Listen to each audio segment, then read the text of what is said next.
Menghadapi tausiah yang suka bilang bid'ah. Suka bilang bid'ah. Orang yang suka bilang sate, tukang sate. Orang yang suka bilang gorengan, gorengan, tukang gorengan. Orang yang suka bilang bid'ah berarti tukang bid'ah. Bid'ah, bid'ah, bid'ah. Apa definisi bid'ah menurut dia? Jika tidak dibuat Nabi, bid'ah. Pendek saja. Jika tidak dilakukan Nabi, bid'ah. Malam-malam 17 Agustus ngumpul-ngumpul, bid'ah. Kalau perbuatan ini bid'ah karena tidak pernah Nabi ngumpul 17 Agustus. Enggak pernah. Jika tidak dilakukan Nabi, bid'ah. Maka acara ini bid'ah. Kalau sudah bid'ah masuk neraka. Yang ngundang masuk neraka, yang diundang masuk neraka. Yang paling panas nerakanya yang ceramah. Jika tidak dilakukan Nabi, bid'ah. Nah, sekarang saya tidak mengajak menggugat ini. Saya hanya cerita fakta, data. Nanti Bapak Ibu jawab sendiri. Jawabnya dalam hati saja. Kasus pertama, Nabi manggil Bilal. Bilal, ta'al. Kene, Bilal. Come here. Ada apa ya Rasulullah? Sami'tu dafana alaika baina yadayya fil jannah. Aku dengar suara gesekan sendalmu dalam surga. Kresek, kresek, kresek, kresek, kresek. Apa amalmu Bilal? Kata Bilal, aku tidak pernah meninggalkan solat sunat 2 rakaat setelah wudu. Usolli sunnatal wudu. Pertanyaannya, pernahkah Nabi solat sunat wudu? Tak pernah. Pernahkah Nabi melaksanakan solat sunat wudu? Enggak. Pernahkah Nabi mengajarkan? Tidak. Sekarang kalau kita pakai ini, jika tidak dilakukan Nabi, bid'ah. Berarti Nabi manggil Bilal. Bilal, sini. Saya dengar tapak kakimu dalam neraka jahanam. Tapi kenyataannya kan tidak. Maka terbantahkan ini. Ini kaedah tidak ada dalam ilmu usul fikih, tidak ada dalam kawaid fikih. Ini yang buat orang sekarang. Dapatnya dari mana? Wallahu alam bisawab. Hanya ingin menjelekkan umat Islam. Jika tidak dilakukan Nabi, bid'ah. Bilal tidak pernah solat sunat 2 rakaat, tidak pernah diajarkan Nabi SAW. Dalil Pak Ustaz cuma satu aja. Oke, kita tambah satu lagi. Allahu Akbar. Nabi mengajarkan doa. Allahumma ba'id baini wa baina khatayaya kama ba'adta bainal masyriqi wal maghrib. Itu doa Nabi. Iya. Oh, kalau gitu Nabi Muhammadiyah Pak Ustaz. Itu kan doa iftitahnya Muhammadiyah. Selesai salat, waktu sedang salat, di belakang ada makmum. Apa bacaannya? Allahu Akbar kabira walhamdulillahi katsira wa subhanallahi bukratan wa asila. Selesai salat Nabi tanya, manil qail? Siapa yang baca Allahu Akbar kabira tadi? Siapa? Dia gentleman, angkat tangan. Anal, saya yang baca. Apa kata Nabi? Futihat abwabus sama, terbuka pintu-pintu langit. Turun rahmat karena doa yang kau baca. Pertanyaannya, pernahkah Nabi mengajarkan Allahu Akbar kabira? Tak pernah. Seandainya pakai kaedah tadi, jika tidak dilakukan Nabi, bid'ah. Pasti Nabi pasti dia. Siapa yang berani tadi buat Allahu Akbar kabira? Itu pelaku bid'ah, neraka jahanam tempatnya. Nah, 2. Enggak cukup kalau cuma 2 dalil Pak Ustaz. 3. Oke, kita tambah 3. Sami'allahu liman hamidah. Nabi baca doa.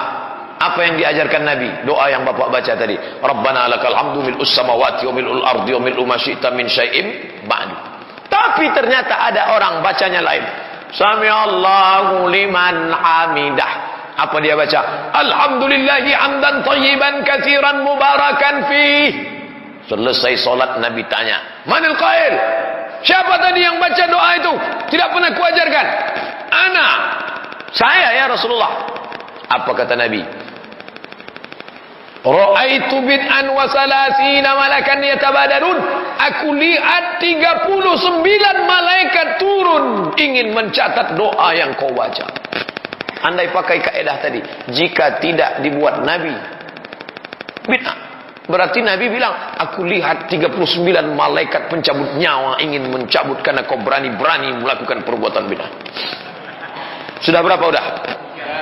Kurang juga 3, 4. Abu Hurairah radhiyallahu anhu sebelum tidur malam dia simpul 1000 simpul tali. Dia simpul 1000 simpul tali, lalu sebelum tidur malam dia petik 1000. Subhanallah, subhanallah, subhanallah, subhanallah, subhanallah. 1000 simpul tali. Karena waktu itu belum ada tasbih made in China. Maka dia simpul 1000 simpul tali. Pertanyaannya, pernahkah Nabi mengajarkan, hai orang-orang beriman, kalau kamu mau tidur malam, ambillah tali, simpullah 1000, bertasbihlah 1000 simpul? Tidak ada. Kalau pakai kaedah tadi, jika tidak dilakukan Nabi, berarti Abu Hurairah masuk neraka jahanam.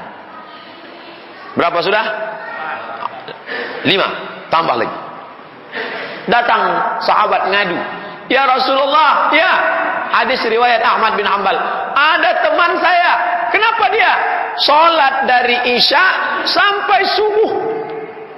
Sholat dari Isya sampai subuh. Memangnya kenapa? Ayatnya kul huwallah terus. Qul huwallahu ahad, Allahu samad, lam yalid walam yulad walam yakul lahu kufuwan ahad. Allahu akbar. Allahu akbar, Allahu akbar. Waladdallin. Amin. Qul huwallahu ahad. Diadukan ke Nabi. Apa ini ya Rasulullah? Kata Nabi, innaha la ta'dilu sulusal Qur'an. Satu qul huwallah sama dengan sepertiga Al-Quran. Berarti dia tadi malam sudah menghatamkan Al-Quran berkali-kali dalam sholatnya. Mana pernah Nabi buat? Andai pakai kaedah tadi, jika tidak dilakukan Nabi, bid'ah. Berarti Nabi mengatakan, siapa yang sholat dari Isya sampai subuh pakai ayat qul huwallah, saya tidak pernah lakukan, saya tidak pernah ajarkan, neraka jahanam tempatnya. Ini dalil yang Bapak Ibu tunggu selama ini. Bagi yang istiqomah baca qul huwallah terus qul huwallah. Udah berapa udah? 5 tambah 6. Mana dalil ke-6? Imam Hambali meninggal tahun 241 di Baghdad, Irak. Imam Hambali punya anak namanya Abdullah. Orang nanya sama Abdullah, Abdullah, ya, kamu anaknya Imam Hambali? Betul. Pernah kamu tengok bapakmu sholat tahajud malam? Saya lihat, karena ayah saya. Berapa rakaat malam? 300 rakaat. 300 rakaat. Nabi sholatnya berapa? Hadis riwayat Aisyah, Nabi hanya sholat 11 rakaat. Imam Ahmad bin Hanbal 300. Kalau pakai kaedah tadi, jika tidak dilakukan Nabi, bid'ah. Berarti Imam Ahmad bin Hanbal masuk neraka jahanam. Sampai hati ngatakan Imam Ahmad bin Hanbal, Imam Hambali, imamnya Ahlussunnah wal Jamaah. Nah, imamnya pengarang kitab terbesar, Musnad Ahmad bin Hanbal, 40.000 hadis isinya. Masuk neraka. Berapa sudah? 6. Yang terakhir 7, karena tawaf 7 kali. Yang ke-7, Imam Ibnu Taimiyah, kalau dia selesai sholat subuh, dia tidak keluar masjid. Dia nunggu matahari terbit karena dia mau sholat sunat isyraq. Sholat subuh, duduk di masjid. Apa kerjanya? Melihat ke atas, membaca Al-Fatihah. Bismillahirrahmanirrahim. Alhamdulillahi rabbil alamin. Ar-Rahmanirrahim. Maliki yaumiddin. Terus dia ulang. Tidak pernah dilakukan Nabi. Itu ditulis dalam kitab Manaqib Ibni Taimiyah Al-Harrani Ad-Dimashqi. Membaca Al-Fatihah dari sejak salat subuh sampai terbit matahari. Itu dikatakan oleh muridnya langsung dalam kitab Manaqib Ibnu Taimiyah. Kalau pakai kaedah tadi, jika tidak dibuat Nabi, bid'ah. Berarti Ibnu Taimiyah masuk neraka. Pas 7. Jadi kaedah yang betul itu apa? Jika tidak ada dalil, bid'ah. Nah, itu kaedah yang betul. Kalau tak ada dalilnya, bid'ah. Selama ada dalilnya, maka tidak boleh dikatakan bid'ah. Nanti kalau ada orang membid'ahkan bapak, membid'ahkan ibu, ibu sudah bisa jawab, Ma, ada yang bilang katanya kita buat ini bid'ah. Itu sudah dijawab Ustaz Abdul Somad. 7 dalilnya. Apa yang 7 itu? Ada rekamannya di YouTube. Nanti kita tanya. Dah, selanjutnya tentang perempuan sholat ke masjid. Perempuan lebih baik di dalam ruangan. lebih baik lagi di dalam rumah, lebih baik lagi di dalam kamar, lebih baik lagi di dalam tempat yang sempit. Begitu bunyi hadisnya. Perempuan lebih baik di dalam pekarangan, lebih baik di dalam rumah, lebih baik di dalam kamar, lebih baik di dalam tempat yang sempit. Berdasarkan ini, perempuan jangan sholat ke masjid, di rumah saja. Inilah metode yang salah dalam mengambil hukum dari hadis. Kata Syekh Yusuf Al-Qardawi dalam bukunya Kaifa Nata'amal Ma'as Sunnah, sudah dicetak oleh Gemma Insani Press, bagaimana berinteraksi dengan hadis. Cara mengambil hukum dari hadis bukan baca satu hadis tarik satu hukum, kumpulkan semua hadis dalam satu tema, baru ambil satu kesimpulan. Namanya metode tematik, yaitu maudhu'i. Hadis yang mengatakan perempuan lebih baik di rumah, satu hadis. Adakah hadis yang mengatakan perempuan sholat di masjid? Pertama, sebaik-baik sop laki-laki di depan, sebaik-baik sop perempuan di... Itu hadis sahih. Apa makna hadis itu? Maknanya ada perempuan di belakang. Seandainya tidak ada perempuan, pasti kata Nabi, sebaik-baik sop laki-laki di depan, yang perempuan pergi pulang ke rumah. Dua, Aisyah istri Nabi melihat dengan mata kepalanya, karena rumah dia di samping masjid. Ini mimbar 22 meter ke kiri kamarnya. Aisyah melihat perempuan salat di zaman Nabi, mereka menutup diri mimurutihinna, dengan kain yang panjang. Berarti ada perempuan salat. Tiga, pintu sebelah kiri ada tiga. Masjid Nabawi, Babul Baqi, Babu Jibril, Babun Nisa.